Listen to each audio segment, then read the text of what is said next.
Ya mbote mbote mbote lisusu bino bandeko oyangai. Très chers compatriotes, bonjour. Ezali wabino, messieurs wazalendo, les soldats qui ne blaguent pas, les communicateurs autoproclamés de la nation congolaise. Eh bien, très chers compatriotes, n'oubliez pas que vous êtes sur une émission dénommée Ose avec Monsieur Wazalendo. Ose avec Monsieur Wazalendo invite tous les Wazalendo de la République démocratique du Congo dans 24 provinces, dans 26 provinces de notre pays, de s'abonner massivement. Parce que celui qui parle, c'est un Congolais de père et de mère. Et bien donc, ce que nous faisons, nous travaillons pour sauver notre nation congolaise.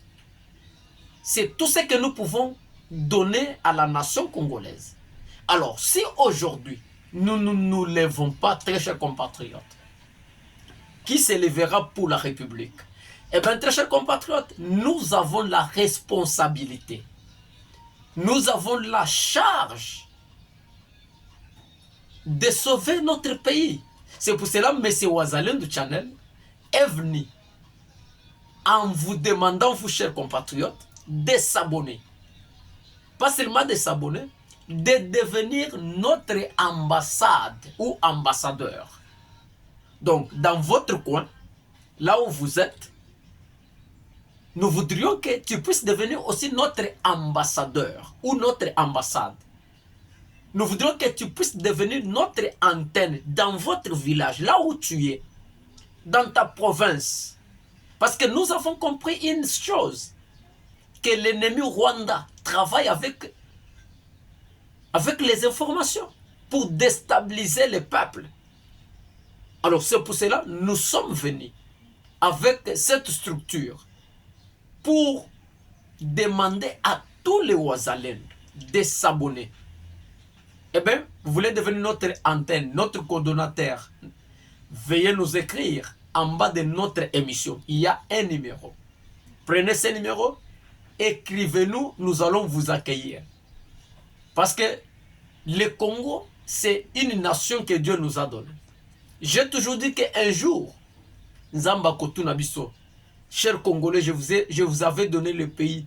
Nini Bosala na mboka wana.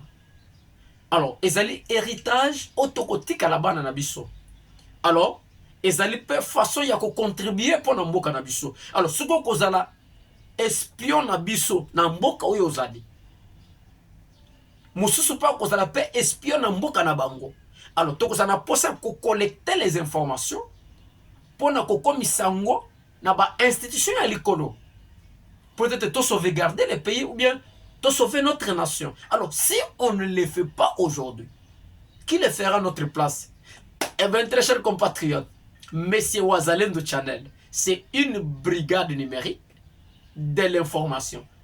Eh bien, je salue tous les Wazalendo de l'Angola, mon conseiller stratégique et spirituel, Monsieur Desmet Mpaka Mohamed, en Angola, Papa Lusakwenu, Monsieur Simeyon, Bocler Kabea, Bozali Ebele, o Batoba Njimi Biso na Angola, peut-être Bozala notre antenne. Sans oublier, au Sud Kivu, nous avons Monsieur Jean-Claude Lerecli qui a accepté de se faire notre antenne et comme un ambassadeur. Eh bien, vous êtes partout que je ne peux pas tout énumérer ici. Mais sinon, Monsieur Wazalendo vous porte à cœur parce que nous travaillons pour la République. Eh bien, très chers compatriotes, aujourd'hui, nous sommes le dimanche, le 4 août 2024.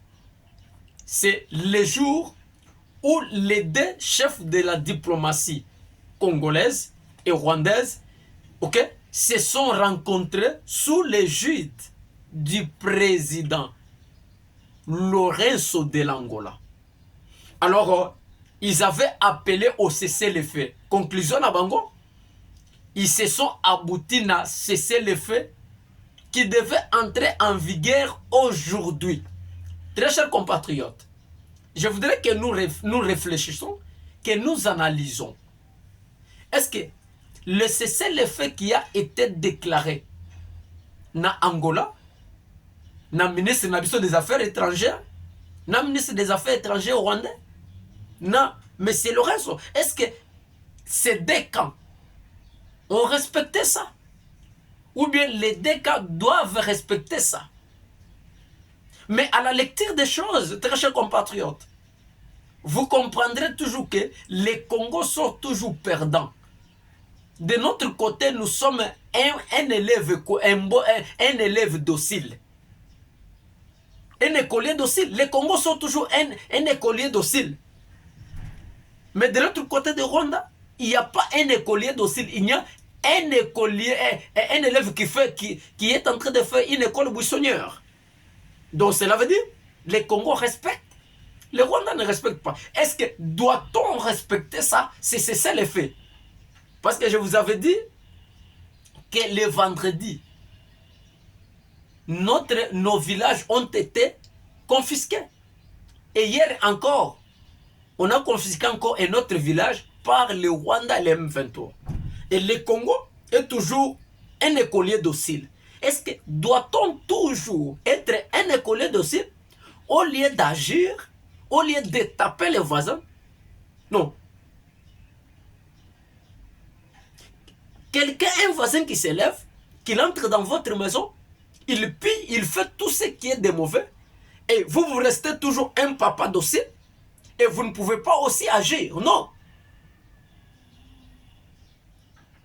Lorsque les choses montent, lorsque vous négociez, lorsqu'il y a des dialogues avec d'autres pays voisins, lorsque ça ne tient pas, et bien donc, on est obligé d'arrêter et de mettre en place une autre donne.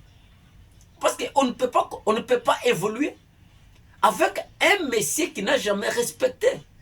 Parce que le Rwanda, le M23, ne respectera jamais tout ce que nous allons faire comme des accords, comme des cessez-le-feu, comme des dialogues.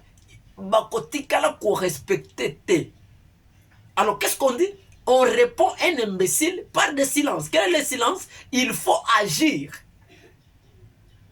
Jusqu'au jour d'aujourd'hui, notre armée n'a pas la capacité. Il y a un village à Rwanda. Pourquoi? Est-ce que Rwanda et Sengeli a maltraité Bissau stratégiquement comme ça? Non, nous sommes un grand pays.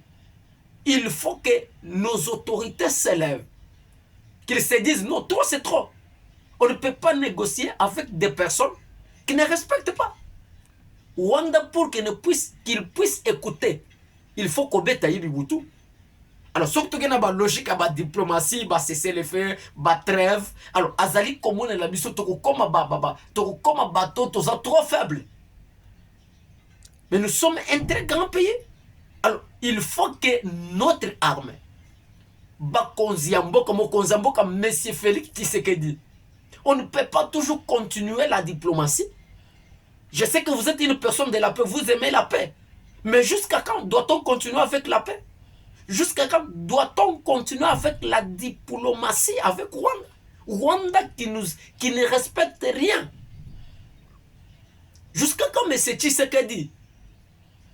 Vous avez la charge et vous avez une responsabilité. Nous vous regardons. Très cher président de la République, nous vous regardons. Jusqu'à quand? Le cessez-le-feu, ce n'est pas les premiers cessez-le-feu. Les dialogues avec le Rwanda, ce n'est pas les premiers. Est-ce que nous devons toujours continuer à négocier avec cet ennemi de Paul Kagame qui n'a jamais respecté et qui ne nous respectera pas dès lors que nous ne nous prenions pas en charge? Paul Kagame ne respectera pas le Congo. Le Rwanda ne respectera pas le Congo. Eh bien, qu'est-ce que nous allons faire? Il faut s'élever. Il faut se dire non, trop c'est trop, on arrête. Fini la diplomatie, fini le cessez-le-feu. Maintenant, nous attaquons. Nous faisons offensive. Non défensive. Jusqu'à quand on va toujours défendre? Ça prouve notre faiblesse, non? Eh bien, très chers compatriotes, ce n'est pas très propre parce que lorsqu'il y a les cessez-le-feu, Rwanda fait que violer, fait que prendre nos villages, fait que faire des assauts. Il y a Kozobambo Kanabiso, Nyamilikima, Nyamilima, au nord Kivu, a été confisqué encore la journée d'hier. Plus le village qui a été pris na groupement ya Binza, na territoire ya Ruchuru, vendredi et le samedi, Nyamilima. Toujours dans les mains de l'ennemi. Est-ce que doit-on respecter le cessez-le-feu de Luanda? Jusqu'à quand nous devons toujours être un écolier docile? Jusqu'à quand? On doit toujours être un écolier docile. Jusqu'à quand? Eh bien, il est temps que nous nous levons. Eh bien, il est temps que notre armée change la donne. Eh bien, il est temps que notre gouvernement, le mot concernant qu'il faut changer la donne politique, militaire. On ne peut pas continuer comme ça. Eh bien, très chers compatriotes, c'est comme ça avec M. Wazalendo. M. Christian Chiwewe dénonce l'invasion militaire rwandaise en complicité avec les Congolais inconscients. M. Christian Chiwewe, le problème de la complicité de nos Congolais, c'est il est question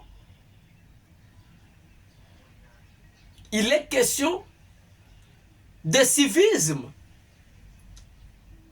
Parce que nous devons valoriser. Il faut un enseignement d'habitude à valoriser. À valoriser le civisme. À valoriser l'éducation à la citoyenneté. Parce que Moto Yazali, un vrai patriote, celui qui a l'amour de son pays, il ne peut pas travailler pour l'ennemi. Celui qui a reçu le civisme, l'éducation à la citoyenne. Alors, cette personne ne peut pas trahir son pays. Pourquoi? C'est parce que civisme, na école primaire nabiso, ils ont négligé. Éducation à la citoyenne, na institution à l'écolo, et ça beaucoup plus négligé. Mais beaucoup plus, je parlerai sur la école primaire. Le civisme, éducation civique et morale, ça se donne combien d'heures? Alors moi je pense qu'il est question de la responsabilité. Il y a un ministère de l'enseignement primaire et secondaire de revoir le programme. Parce qu'il faut banana bisowana. Bazo penza civisme. Bazo penza bakour ya patriotisme malam. Et c'est par là que nous aurons une bonne jeunesse où il faut défendre Mboka Lobi. Maintenant, dès lors que tout ça na civisme et tangisa na semaine mbalamoko, ou soit ceux qui enseignants, top professeur nga tangisa courwana, à ça la penza est forte. Moi je pense que ce sont des cours où Esengeli, programme national de l'enseignement nabiso, va valoriser yango par rapport à cours mususu. Mais c'est négligé. Alors, comment on n'aura pas de complicité? Comment tokozalaka na ba Congolais au bazaba inconsciente? Tokozanga bangote parce que le civisme, parce que la jeunesse, c'est l'avenir de demain. Alors si aujourd'hui, nous négligeons la jeunesse avec le civisme, éducation civique et morale, avec éducation à la citoyenneté, est-ce que doit-on espérer de bons cadres à lobby? Non. Et bien moi je pense que il est question du chef du gouvernement avec son ministère, avec son ministre de l'enseignement primaire, de revaloriser éducation civique et morale et éducation à la citoyenneté pour préparer de bons cadres. Il faut inculquer cette notion de patriotisme, de civisme dans la vie de nos enfants, que nous naissions, dans la vie des jeunes que nous aspirons à devenir des responsables demain. Mais si on n'a pas préparé ces enfants, si on n'a pas préparé ces jeunes, eh bien, nous aurons toujours de la complicité. Alors, il est temps, chères autorités, d'écouter M. Wazalendo. et de mettre en place nos propositions par rapport au civisme, éducation civique et morale, où on a prêché les enfants le patriotisme, l'amour de leur pays, de son pays. Mais ça ne se passe pas par une semaine, une heure. Soit on néglige ça. Mais moi, je pense qu'il faut revaloriser, redynamiser ces cours. Eh bien, très chers compatriotes, pour ce soir, que Dieu vous bénisse et à tout à l'heure.